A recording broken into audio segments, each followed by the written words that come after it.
I don't feel any pressure. I think, this organization, I've been in, I think this is my 9th year, and whether I'm coaching 15U or I'm coaching the college team, I'm expected to win, and as a player, I wanted to win every single game. If I'm playing any sport, that's the way I view things. Welcome to episode 227 of Alberta Dugout Stories, the podcast. I'm Joe McFarland. The 2023 Western Canadian Baseball League season is now underway. Over the next few months, 10 teams in Alberta and Saskatchewan will battle it out with the goal of raising the Harry Hallis Trophy in mid-August. Here on the podcast, each week during the summer, we're going to switch things up a little bit and endeavor to bring you 2 or 3 coaches, players, and surprise guests to give you some variety with each episode. On deck this week, we have reigning WCBL Pitcher of the Year Josh Tucker of the Sylvan Lake Gulls and rookie Lethbridge Bulls outfielder Dimitri Shikako. But first, we head to Okotoks, where the Dogs are hoping to repeat as WCBL champions. The Dogs won an exciting 3-game series against Moose Jaw to claim the title last year after a regular season that saw them set the league record for wins during a campaign. They have a number of veterans from that team who are returning this summer to go along with some new recruits.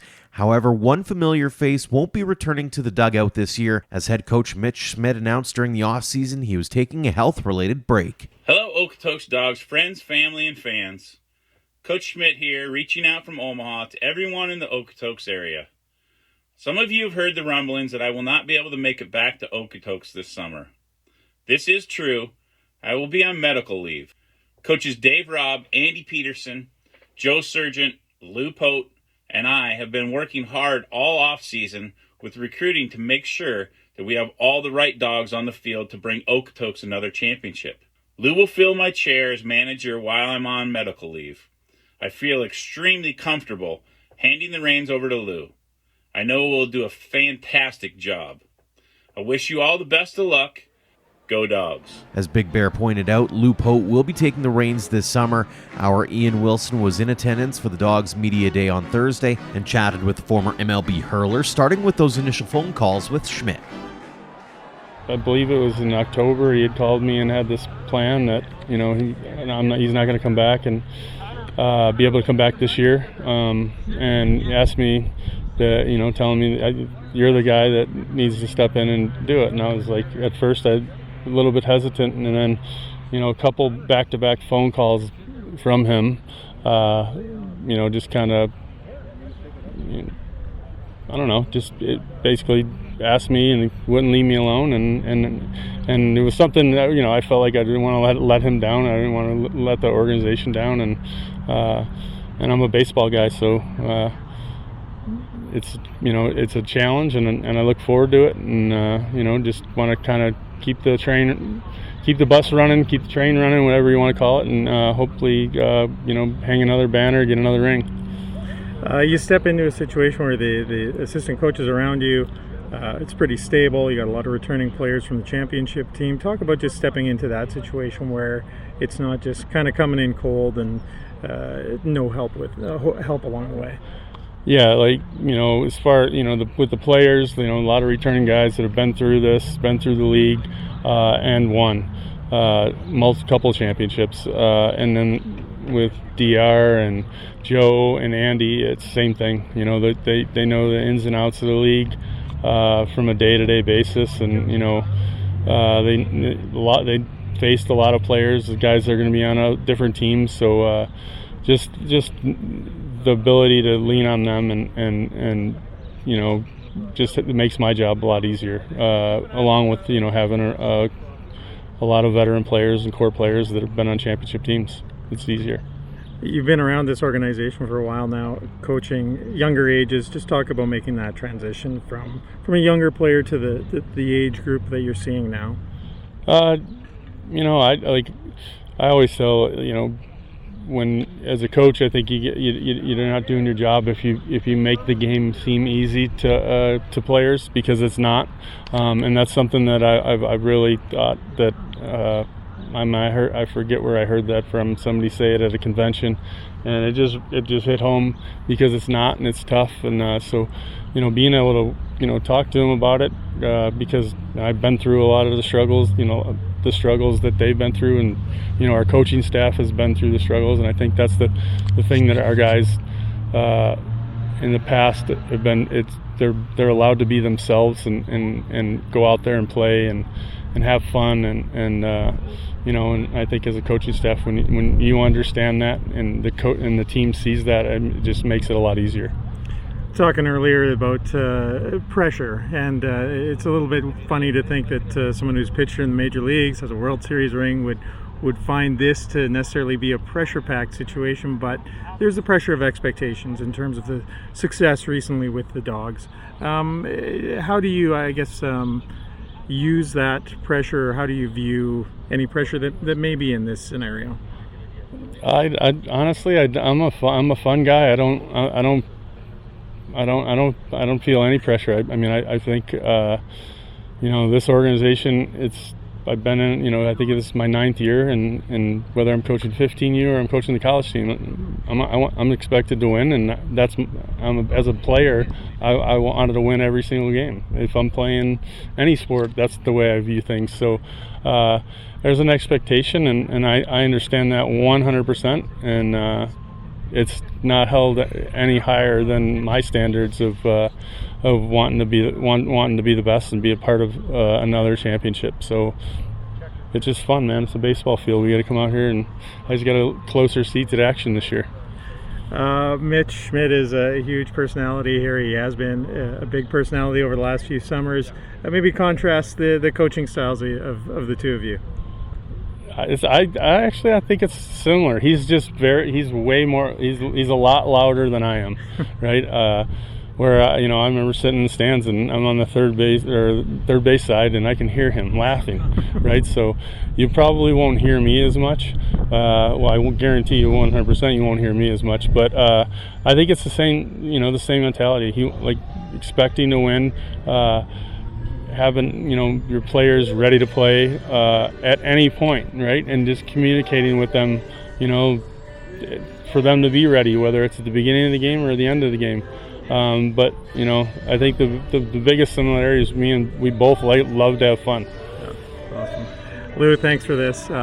Congratulations on the new gig, and good luck this summer. All right, thank you for having me. Meanwhile, another big piece of news coming from the Dogs on Thursday is fan favorite Matt Wilkinson, a.k.a. Tugboat, won't be spending the entire summer with the squad.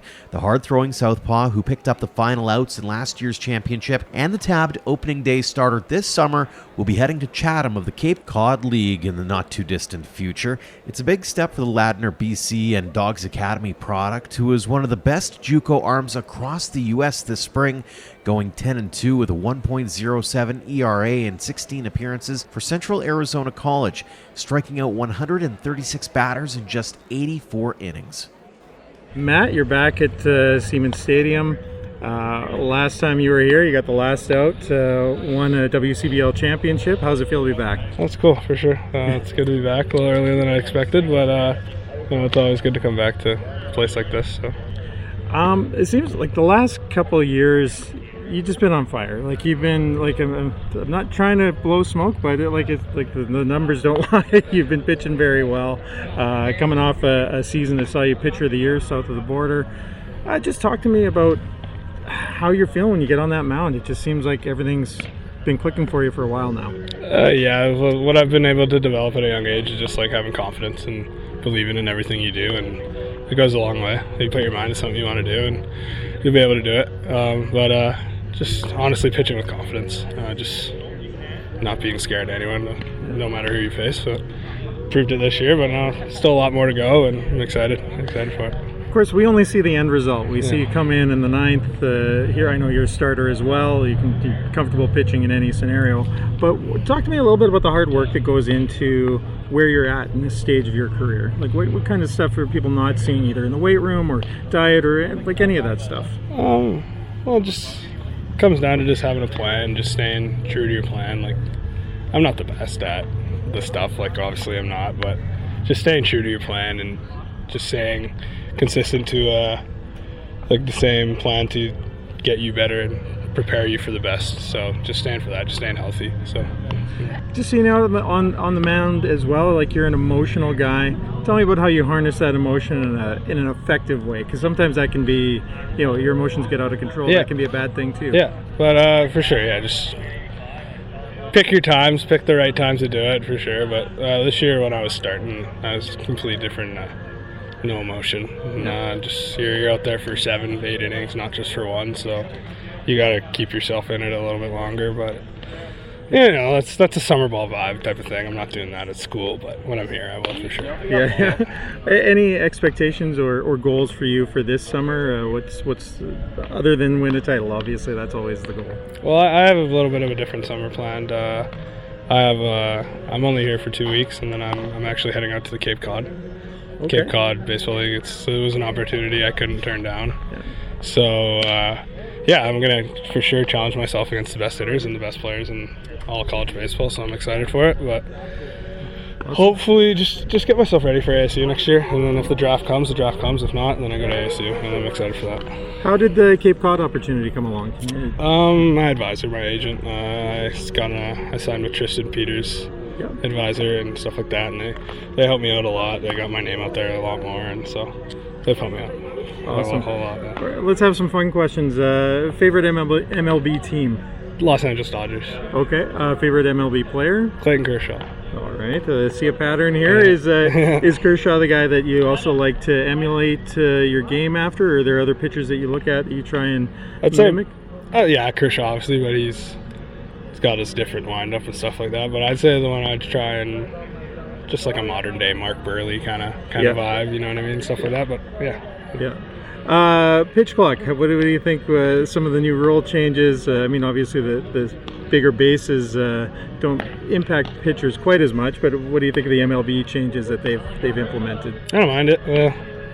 There's no reason a pitcher should take 20 seconds. The only way you're doing that is you're taking more time than you need, and I think it's fine. The one thing I don't like about it is like bases loaded, 3-2 count, 9th inning, World Series, Game 7, and you're gonna call a walk on something like that.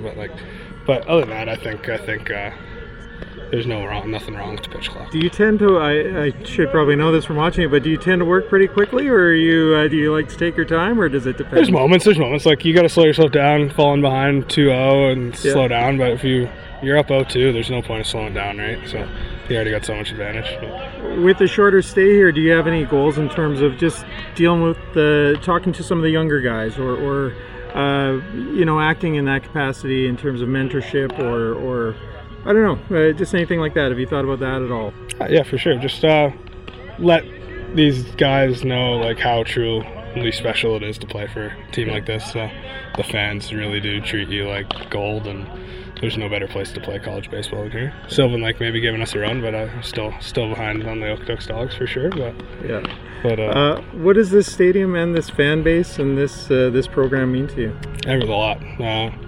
Been here since 2018, good 5-6 years now. So it's I wouldn't be the player I am today without this place, and I can say that my chest out 100%. Like without these coaches, I would not be where I'm at. So it's cool. It's cool to. Well, I'm gonna miss seeing you walking around the concourse on days you're not pitching with the football jersey on. I know I've seen that a couple times. So best of luck this season here and in the Cape Cod League as well. Next up is the reigning WCBL Pitcher of the Year. Josh Tucker was very impressive for the Sylvan Lake Gulls last summer, going 6-0 with a 2.23 ERA in 10 starts, striking out 91 batters in just 56-plus innings of work. Then in 2 playoff starts, the Spokane, Washington product went 1-1 with a 3.37 ERA and 16 strikeouts in 10-plus innings. The 6'3", 210-pound southpaw was expecting to be a bigger piece of the pitching puzzle for Central Methodist University this spring, but injuries and sicknesses got in the way. Tucker has put that all behind him and is hoping to anchor a veteran Gulls squad looking to fly past the competition. Josh, thanks so much for joining us here on the podcast. Yeah, thank you so much. First off, welcome back to Sylvan Lake. How excited are you to get back at it? Well, I'm pretty excited. I feel like we have some unfinished business after last year, losing in the second round to the Dogs, but I feel like we got a really good team this year, and we're going to put together some good games and make a deep run in the playoffs this summer. You are the league's reigning pitcher of the year. Are you feeling any pressure living up to those expectations again? Not really. I'm just kind of excited to get back out on the mound up here. Had a ton of fun doing it last year, and as long as I'm having fun, I'm going to be doing really well. Looking back on it, what was the key to your success and the numbers that you put up last year? The big thing for me was kind of just getting in a good mindset to be ultra competitive with the hitter and just believing that my stuff is better than them. And when I go up there and have that mentality, it's just over for the other team. Did you surprise yourself at all with the performance you put in last summer? A little bit at times. I always kind of knew I had it in me, but there are some moments where I was like, I couldn't really believe it. I just had to kind of absorb it and enjoy it while it was happening. So how do you replicate it, or even better, and beat it? Hard work, taking it day by day, because if I try to get ahead of myself and think too much about the end goal or whatever, you're going to get lost in the now, and you just got to kind of take it one day, one inning, one pitch at a time, really. So that being said, do you have any goals or numbers you'd like to hit when all is said and done, the summer's over? Not in particular. I just want to go out there and help the team win, put up the best numbers I can. I don't know if I'll be able to replicate last year. I'm hoping I can, but really it's just going to be about going out there and putting up all the best numbers I can and trying to help this team win. I know originally you weren't going to come back. You had some other plans. There's some pitch count issues, that kind of thing, but it all sorted itself out, and you are back in Sylvan Lake now. Do you still have a plan to manage your outings to a certain extent, or walk us through sort of the mindset as you head into the year and trying to manage your own expectations and your own arm health? Yeah, so in school ball, I was expected to throw a lot more than I did, but because of injuries and illness, like COVID I had there around spring break time, I wasn't able to get out there and throw as much as me or my team was hoping. So with that, I was able to change my plans for the summer and come back here, and I'll have as many innings as I can throw. I'll be able to throw. No limit this year. Fantastic. Did you work on anything during the winter to get yourself ready for the spring/summer before the injury bug and the health bugs hit? Yeah, I worked on one of my pitches that I barely used last summer. I started throwing it last summer, actually. But I threw it for a few guys over the fall. Last summer, towards the end of the summer, I threw it a few times, and some people saw it, and they said I should work on it and develop that pitch some more, and it was the changeup. So I've worked hard on my changeup a lot. It's become a lot better offering for me to attack hitters with. This team's got a lot of returning veterans, yourself included. As you've talked with those guys and gotten yourself back into the swing of summer ball here, have you set out any expectations of yourselves or started working on that identity piece heading into the summer? Not really. I think we're still kind of trying to mold together, bring in the new guys, add them to what we had last year.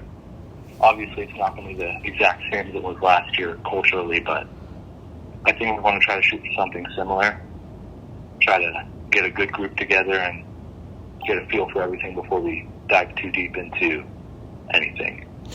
Does it make that piece a little bit easier knowing that you know a lot of the guys, and not only that, but you know the coaching staff as well? You talk about Jason Chatwood and company. Do you kind of talk a little bit about learning from him and learning from that coaching staff in Sylvan? Oh, yeah. So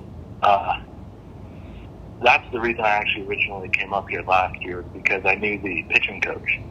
I worked with him the last 2 summers before the last, and this will be my 4th year working with him. Great guy. That'd be Matt Hape. But yeah, great guy. Worked really well with pitching, which is why I think Sylvan Lake probably had the best pitching staff last year. It's good. We worked so well with the pitchers, and our catcher was great, so we're all comfortable. But we really do develop up here, which is very nice to have that development instead of just playing. We're also developing and getting better every day.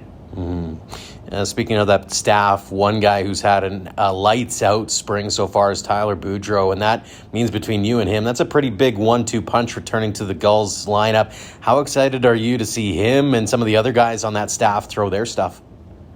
Oh, I'm so excited. I loved watching them last year, just being able to sit on the bench and enjoy their outings. Like, Boudreau would go up there and put up great numbers, and he had that no-hitter. That no-hitter was extremely fun to watch down in Weyburn last year. But another guy loved watching because he got through games very quickly, low pitch count, just got out very fast was Steve Hospital. Mm-hmm.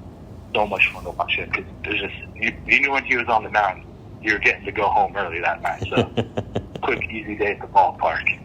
Absolutely. A few more questions here to round things out. We're going to start off with a little bit of rapid fire for you, a little bit of fun here. So here's the first one. What's your favorite ballpark food? Oh, ballpark food. Cheeseburger. Cheeseburger. Best ballpark you've ever been to at any level, majors or down to college, whatever the stadium it is. Which is your favorite?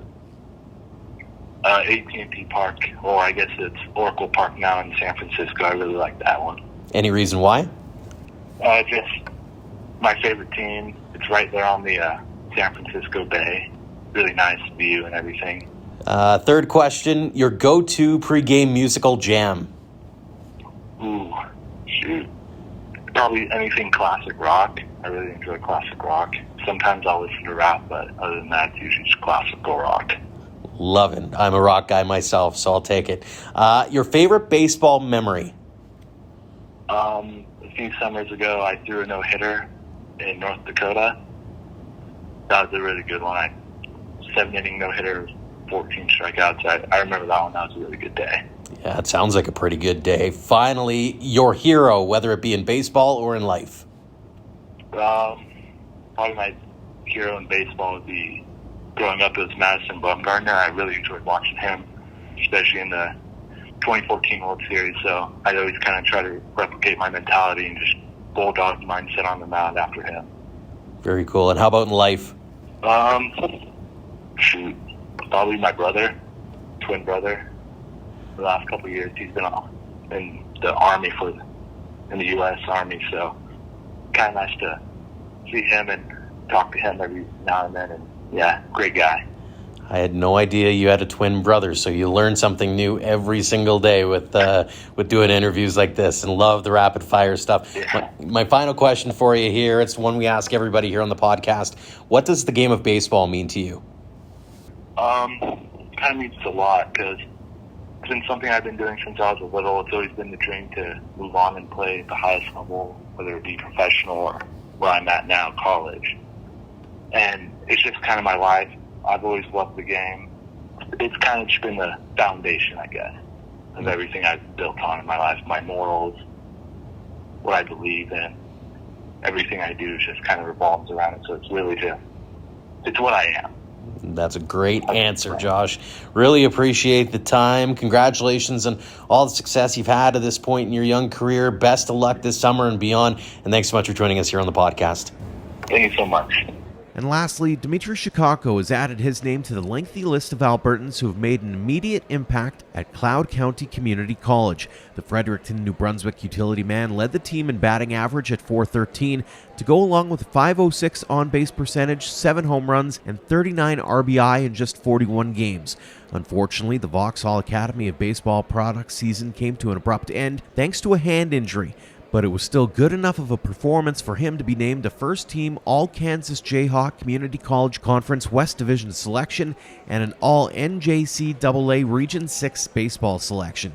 He's still on the mend right now, but is hopeful he'll be back on the field soon to help the Bulls make a rush to the playoffs. Dmitry, thanks so much for joining us here on the podcast. It's good to be here. What a year you had at Cloud. .413, 7 home runs, and 39 RBI in 45 games. How did you feel about the season as it stood? I thought it was a really good season. Definitely turned around really quick. The first month and a half, I think I was batting a buck.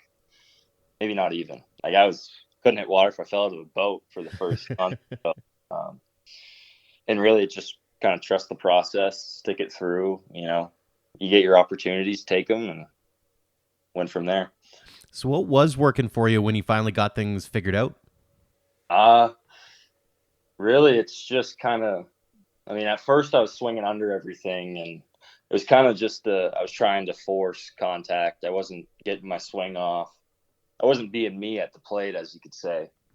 So really, it was just kind of toning it back and just being on time for the fastball, adjust to the off speed, and, you know, just be ready to hit, be a hitter, you know. Don't let mistakes go by you. You know, be patient, let them come to you. Just little things like that, really. On that college front, you mentioned the word adjustment. Was there much of an adjustment from your perspective, having to go from the life of high school over to the college life? Yeah, I mean, you see a lot more 85 and up, 90 guys. So for the first little bit, it was definitely took me a while to get used to seeing the level of pitching. But really, I didn't think it was all that, you know, big of a change. There's obviously some guys in high school still that still throw like gas. I mean, there's still some guys that are throwing 92, 93. But I mean, I faced this one kid throwing 97, and a week later he hit 100. It was crazy to face that and kind of experience that for myself. So when you actually get to experience it, what's going through your mind as you see that thing whiz by you? Did you have to take a minute and go, okay, here we go? Yeah, I mean, so first time I got in the box, we were facing this kid. The leadoff hitter hits kind of a pull side cap shot to left field, just fly out or whatever. And we have pretty big drama with this team. Like, we don't like each other that much. So some words were said, and next pitch I see, I'm the 2-hole guy. So next pitch I see, 97. And I was waiting for like 93, 94. That's what we had scouted on him. So, I mean, I didn't even get my foot down before that thing flew by me. So I was just like, okay, we got to get going here. It's got to be quite the adjustment for you. Speaking of adjustments, heading down to Cloud, was the adjustment a little bit easier as well, given the fact that you're surrounded by a few, I'll call them familiar faces, but guys that you've seen through the circuit in Alberta or in Canada? I mean, you've got a lot of Maple Leafs kicking around in Cloud and have for quite a few years now. Yeah, I mean, it's definitely nice to have some, you know, Canadians out there. You know, you can kind of root back to where you came from and have some conversations about what's going on. So it definitely didn't take long to kind of feel like home. I mean, Cloud, where we are, is a small town. I mean, it's definitely way bigger than Vauxhall, that's for sure. But yeah, I mean, it was similar atmosphere, smaller town. You know, you kind of play baseball, go to school, kind of have that family atmosphere. So I loved it. I mean, I couldn't ask for a better place to be, honestly. Very cool. Now that you've had a taste of it, how excited are you to get back down there and show that first year and the numbers that you were able to put up was no fluke? I mean, I'm fired up. I mean, I couldn't have asked for a better season for my freshman year. Definitely the biggest thing that I got to do is put on some size, you know, maybe put on a little bit more speed and just basically just build on what I did last year and just go from there. Kind of don't overcomplicate it. Keep the game simple. Do less every single at bat, and go from there. Have some fun. What do you see as the potential with that team, especially when you see the group of returning veterans that are going to be back for year 2? I think we'll be one nasty hitting lineup. Pitching wise, we're losing almost our entire starting rotation, so it should be interesting pitching wise. But our hitting lineup, I think, will be really good. Let's go back to the very beginning with you in baseball. You're a product of Fredericton, New Brunswick, although you were born in Lethbridge. We'll get into the backstory in a second. But when you were growing up, what was the scene like out there playing ball? Baseball in New Brunswick isn't... There's some really good baseball players. Like, I don't know if you know who Max Grant is. He played at Vauxhall as well. So there's definitely, and there's some others from some other cities that are playing some pretty high-level baseball right now. But, I mean, the baseball is not anything special. Like, I mean, there's definitely better baseball in Canada than New Brunswick. But it was really just kind of, I didn't really know for sure what sport I was going to choose because I played hockey. I mean, I played every sport in the book. So really, it was kind of just my grade 10 year of high school where I was just like, you know what, I think baseball is the way I want to go, and just kind of got hooked up with with Les and went from there. What was it about baseball that drew you to the game itself? Because as you mentioned, hockey is a first love, not just in Canada, but specifically your household. Your dad is a former Hurricane, for example. He's got the collegiate career behind him and more. I mean, it had to have been tough to go, you know what, I'm going to try something different. Yeah, I mean, my dad was really good about it. He obviously, if I went hockey, he would have been able to help me out as he was the hockey player himself. Yeah, he pretty much let that whole decision be up to me. And, I just found that hockey was fun and all, but baseball I was slightly better at. And I felt like I could, take it a little further than hockey. I love hitting baseballs. It's what I dream about. It's what I wake up wanting to do. So I just love baseball. I mean, everything about it, just kind of the skill level it takes to play baseball is what really intrigued me. Did you have a favorite team or a player growing up?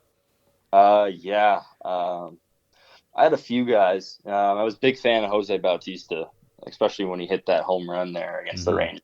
Yeah, that was big. I love seeing that. Big fan of Mike Trout too. I was a bit of a Jeter fan. I didn't watch a whole lot of him, but loved the way he played the game and all that kind of stuff there. But yeah, I mean, I'm a big Blue Jays guy, so hoping they can figure it out here soon. Fingers crossed, because man, oh man, as we record this, just under 500, fifth place in the division. It's been a little bit crazy trying to be a Jays fan lately. I got to say that. We mentioned the fact that you had that early connection to Lethbridge through being born there, and of course your dad playing there. Was that a primary driver behind your decision to go to Vauxhall in high school, or walk us through how that conversation and opportunity all came about? So I was playing in the Ray Carter Cup in Ontario when I was about 15 years old. That's the national tournament that goes on. I had a really good tournament. I mean, I can't really remember too much of it, but I know I had a pretty good tournament. And the president of New Brunswick Baseball, or whatever you call him, he pretty much was just like, I think you're good enough to play at the next level, and we want to help you out and get you where you need to be. And Max Grant was already at Vauxhall, so I knew about it already. And all I've heard about Vauxhall was how amazing it was, the level of talent that comes out of there, all those kind of good things, and how Les was an amazing coach, Coach K, Blaker, and there's Bergie now who came in last year. So yeah, everything I just heard about Vauxhall was just like, I want to go there. There was no other place in my mind that I wanted to go but Vauxhall. And I got lucky enough to get hooked up grade 12 my senior year and go there, have fun, have a great year. Get scouted to go to Clouds. So it was awesome. Looking back on it, what did that experience mean to you, and did it match up to the expectations you had set forth? Oh, it exceeded them. That's for sure. I mean, I knew I talked to Max a little bit, and Drew Lenahan, who's from Woodstock, who's about 45 minutes away from Fredericton, where I'm from. So I had a little bit of someone I knew there, so I wasn't going in there blind. They completely exceeded my expectations, just like how it feels like family, kind of just everybody's there to support you, help you out in any way you need, academically, mentally, physically, anything you really needed, anybody was there willing to help you. And I mean, I loved it. I wish I could go back and do it all over again. But that's moved on from my time, and hopefully, in the next couple of years or as I get older, I can maybe be a part of the academy and see what happens there. Absolutely. Speaking of your adopted home of sorts, you're getting to play some summer college ball here in Lethbridge as well with the Bulls. How excited are you for that opportunity once it comes about? We'll get into the once it comes about in a second, but talk us through your excitement about getting to play at that level in that stadium.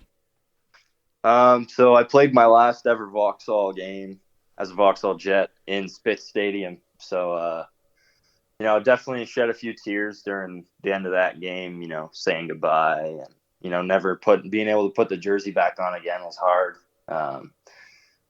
But getting back to go there, especially being able to be a part of the TCMM game, that's big. That's pretty special. Get to play against all the guys. I wish I could be playing in it, but just being a part of it's definitely pretty fun.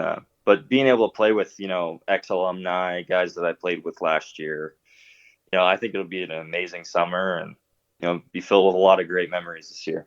I can only imagine. Now let's get to that soon, hopefully. Obviously, you didn't get to finish out the entire season with Cloud because of a hand injury. Walk us through the injury and maybe some of the prognosis that you're looking forward to as far as what's the next steps in your journey to get back onto the field.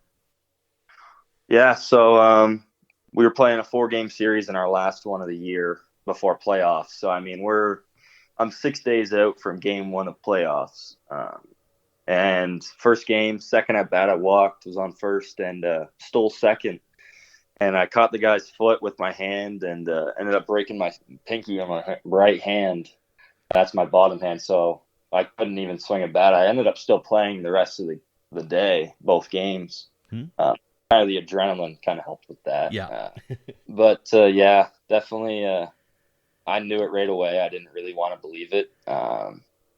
Next day, went to the hospital, got x-rayed, got the bad news. So really, it's just kind of 4 weeks. I had the choice for surgery, said no. Kind of wanted to avoid all of that. And so I'm going to get it x-rayed here again back in Canada in Lethbridge here in like a week or two, see if it's healing. And if not, then pretty much I'll have to get surgery, and then that would be my summer, basically waiting and rehabbing. How's it been feeling to this point, or is it still in a cast and you can't really tell whether or not it's good or not? Because it's just the pinky finger, right? Yeah, it definitely doesn't hurt anymore. It does when I hit it or so or whatever, or accidentally try and move it. Sometimes I forget it's broken still. But so, it's just in a splint still. Just kind of keeping it from moving, keeping the tendons from shortening up and all that. So day by day, week by week. Well, we wish you the best of luck in the recuperation piece. Do you feel like that might be one of the bigger obstacles that you've had to overcome during your young baseball career? Yeah, injuries have definitely been a problem. I used to have extremely bad shoulder problems when I was a kid. I was undersized, throwing harder than I should have been. So definitely putting on muscle and some weight helped out a lot with shoulder issues. Never really had any muscle problems like torn muscles or anything. Had a few pulled ones, had a few beat up ones here and there, but really biggest obstacle that I've ever had to overcome was just the mental side of the game. Baseball is 95% mental. It's a game of failure, right? Like if you can't handle failing over and over and over again, baseball's not going to be the sport for you in the long run. But yeah, definitely having good resources behind me to help me through the struggles was definitely the biggest obstacle I've had in baseball. Conversely, what are some of your favorite memories or moments on the field where you just had to sit there and go, I can't believe I'm here, man? Definitely one of my biggest memories was working with Matt Stairs. Big guy, big name around New Brunswick, especially. Being able to work with him and just pick his brain about baseball and the hitting side, kind of just learning everything that he learned throughout his career and getting to just work face to face with him. I still text him every now and then. I texted him all throughout the season at Cloud, just kind of, when I was struggling there, I was texting him a lot, just kind of figuring out the mental side and, being there at Cloud. I think I went 4 for 4 one game. And I was just like, wow. So I'm here playing college baseball doing this. Like, this is pretty crazy. I never would have thought 2 years ago I'd be playing college baseball, So being able to step onto that field, play that level of competition, it was an amazing experience. Very cool. And I think this segues into my next question really well, which is one of the standards that we ask here on the podcast. But it's about that advice, especially for those kids who are just getting started on their journeys, or maybe they're picking up the ball at an academy for the first time. What would you offer them as far as words of advice or wisdom that to get them through and maybe become the next Dmitry Shakako in the future? Well, for sure, what I'd tell them is be your own baseball player. Never try and be someone you're not. Whoever you are at the plate, whether you're a guy that hits singles, does jobs for the team, like kind of a role player, the guy that brings in RBIs, the guy that gets on base, a leadoff hitter, whatever your strong suits are, definitely evolve on them. Like, keep going with them. Don't try and be, you see all these guys in college getting huge shout outs, hitting like 20 some bombs a year. See the MLB guys hitting like 50 some bombs, winning MVPs. But, definitely the guys that don't get talked about the most are the guys that get on base, and if you're a guy that, isn't the biggest guy like me, you're not really a power guy, be the best contact hitter a coach has ever seen. Like, just barrel everything. You may not hit it 105, but just be the guy that they can rely on to hit something hard and on a line. And definitely find some guys that are definitely fall behind the guys that are better than you. If you're in the spot where you're the best player, you're in the wrong spot. Always having someone to kind of go head to head with, whether it's a teammate, an opposing player, having some guy you can just compete with. It doesn't even have to be doubles or home runs, but just having someone that you can be like, I want to be considered as good as him. And you want to work as hard as them, harder than them. All those kind of little things, grinding out in practice, doing things harder than the guy you want to compete with. All those little things add up over time, and coaches will notice those things, especially at the college level. They notice those things a lot. Well, and obviously they did with you, so congratulations on that front. Final question for you here, Dmitry. It's the one we ask everybody. What does a game of baseball mean to you? It means everything. I eat, sleep, and breathe baseball. And there's no other sport that I could have chose. I think back at hockey and I think, what would it be if I chose hockey? But I definitely don't regret choosing baseball at all. It's, it's my love for anything in the world. I'd do anything to play baseball the rest of my life. And it's just something that, I wake up every morning, I'm like, okay, I get to go to the ball field. I get to be a player, so it means everything to me. I don't know what I'd do without it. Well, that's fantastic stuff. Dmitry, congratulations on all the success you've had at this point. Continued success going forward. All the best of luck with your recuperation, rehabilitation. Look forward to seeing you on a field soon. Thanks so much for joining us here on the podcast. Yeah, for sure. Thanks for having me. Thanks again to Lou Pote, Matt Wilkinson, Josh Tucker, and Dmitry Shakako for joining us this week. And thanks to all of you for downloading and listening. If you like this or any other episode, make sure to leave us a rating and review on your podcast app to help spread the word about ADS. A tip of the cap as well to our Platinum supporters for all they do for us and for baseball in Alberta. The generosity shown by the Okotoks Dogs and AHP Academy has been integral in helping us share the game stories in this province. For more on our teammates, head to albertadugoutstories.com/supporters. Until next time, thank you for all of your support online, on social, and on air of Alberta Dugout Stories.